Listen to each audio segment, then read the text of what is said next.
আমাদের দাঁতন 2 ব্লক অর্থাৎ সাবরা গ্রাম পঞ্চায়েতে আমরা একটা ডেঙ্গু অ্যাওয়ারনেস ক্যাম্প করলাম এবং এই ক্যাম্পে আমার সঙ্গে আমাদের বিওমিক সাহেব ছিলেন, আমাদের মাননীয় কর্মাধ্যক্ষ সাহেব ছিলেন, আমাদের বিভিন্ন স্বাস্থ্য আধিকারিক ছিলেন, আমাদের গ্রাম পঞ্চায়েতের মানে সাবরার প্রধান সাহেব ছিলেন।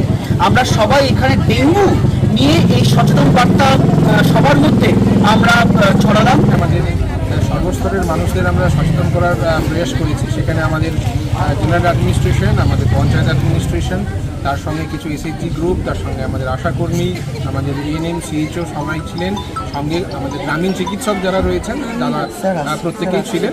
তো আমরা বিষয়গুলো নিয়ে কীভাবে প্রিভেনশন করা যাবে এবং সেটা নিয়ে কীভাবে আমাদের সচেতনতা করা যাবে সেই বিষয়টা নিয়ে প্রত্যেককে আমরা আজকে গাইড করলাম। সঙ্গে আমাদের জনপ্রতিনিধিরাও ছিলেন, জেলা পরিষদের সদস্য, আমাদের কর্মাধ্যক্ষ সাহেবেরা সবাই ছিলেন। তো এই বিষয়টা নিয়ে আমরা